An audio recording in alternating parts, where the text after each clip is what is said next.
Transfer और promotion सरकार का नियम होता है, सरकारी कर्मचारियों का अधिकार होता है, लेकिन इसके कुछ नियम कायदे कानून होते हैं। यदि एक सरकारी कर्मचारी का ट्रांसफ़र हो जाए तो ज़रूरी नहीं कि जहाँ पे वो रह रहा है उसके सारे डॉक्यूमेंट्स जो हैं वो ले करके चला जाए। मेरे साथ मेरे बगल में जो शख्स खड़े हैं ये एक सचिव की शिकायत लेकर आए हैं। इनके हलके में, इनके पंचायत में एक सचिव साहब थे। सचिव साहब का ट्रांसफ़र हो गया 1 साल पहले, लेकिन 1 साल उनका तो ट्रांसफ़र हुआ, साथ में फाइलों का भी ट्रांसफ़र हो गया। यानी सचिव साहब तो गए ही, साथ में पुट की बात कर फाइल भी ले गए। अब ये क्या है कि पंचायत की पूरी फाइलें चली गई। अब ये ग्रामीण है, क्या है आप? ग्रामीण है, रहवासी हैं वहाँ के रहवासी कि किसी पद पर हैं? नहीं रहवासी हैं। रहवासी हैं।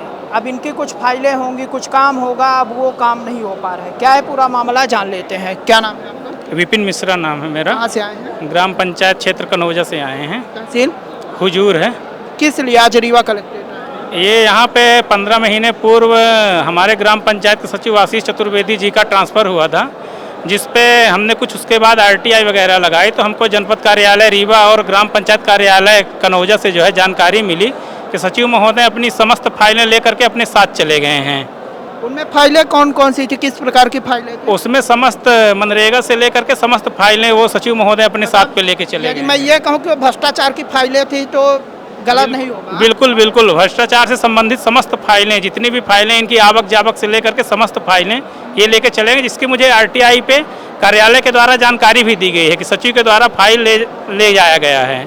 अब हमारे पास कोई भी रिकॉर्ड नहीं है जिससे मैं आपको जानकारी दे सकूं। लेकिन ये तो ऑफिस के कार्यालय की जिम्मेदारी होती है ना, सचिव से ऊपर कई अधिकारी होते हैं जो देखते हैं कि कौन सी फाइलें जा रही हैं, नहीं जा रही हैं। ऐसे तो मतलब एक तरह से कहा जाए तो कोई नियम कायदा कानून ही नहीं है, जिसका मन हुआ वो फाइल उठा के चला जाए। नहीं, इस संबंध में हमने इनसे संबंधित कार्यालय CO ऑफिस और जिला पंचायत कार्यालय और यहाँ जन सुनवाई पे भी पूर्व पे ही मैं आवेदन दे चुका हूँ। उसके बाद भी जन सुनवाई तक में ये लोग हाथ खड़ा कर लिए कि ये तो हम करवा ही न पाएंगे। अभी मैं ये आवेदन दे करके भी आ रहा हूँ। अच्छा, कलेक्टर साहब को? हाँ, कलेक्टर साहब तो बैठे नहीं हैं, जो भी वो लोग बैठे हुए हैं। तो उन्होंने एक मैडम जी से बुलवाया कि आप इसको देखिए, जिला पंचायत कार्यालय का फाइल है। उन्होंने बोला कि ये तो फाइल सचिव लेके चले गए, तो हम इसमें क्या करें, पूरी तरह से इनकी व्यवस्था ही लाचार है। CM हेल्पलाइन में शिकायत नहीं डाली? CM हेल्पलाइन पे शिकायत है, लेवल 3 पे चल रही है, जिसको बंद करने का मेरे ऊपर भारी दबाव जो है तो अलग अलग तरह से दिलवाया जा रहा है। क्या बोलते हैं दबाव में? बोलते हैं कि आप इसको करके किसी तरह से एक बार बंद कर लीजिए, फिर उसके 2-3 दिन बाद फिर से चालू कर लीजिएगा।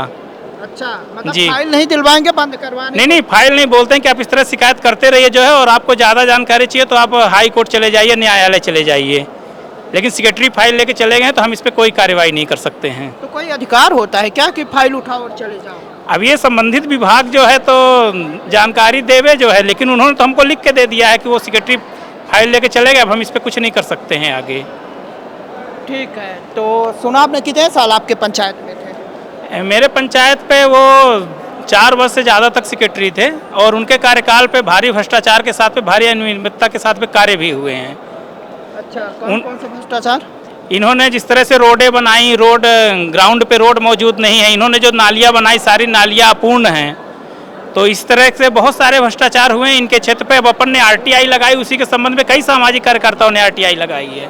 ग्राम पंचायत में कुछ 17 RTI लगी हुई हैं, जिनके जवाब से ये घबरा करके फाइल ही पूरी तरह से सब खत्म कर दिए, जनपद कार्यालय और सेक्रेटरी ने मिलकर। सबूत ही मिटा दिए हैं? जी, पूरी तरह से सबूत मिटाना उनके पास की मिटा दिए कि क्या किए क्या पता? बिल्कुल बिल्कुल, अब उसके आगे कोई जानकारी ही नहीं मिल रही, न कलेक्टर कार्यालय से कोई जानकारी मिल रही है, न जिला पंचायत कार्यालय से कोई जानकारी मिल रही है, न जनपद कार्यालय से। ठीक है, तो सुना आपने कि कैसे एक भ्रष्टाचार जो होता है, कथित रूप से आरोप लगा रहे हैं कि सचिव साहब ने जो काले कारनामे किए थे वो सब कुछ लेकर चले गए हैं। देखना दिलचस्प होगा किन्हें वो फाइलें मिल पाती है या नहीं मिल पाती है। वीडियो जर्नलिस्ट सोनाली के साथ मैं नीरज, रीवा।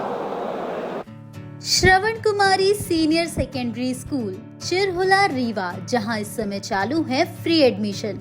जल्दी आएं और अपने बच्चों के बेहतर भविष्य के लिए एडमिशन करवाएं।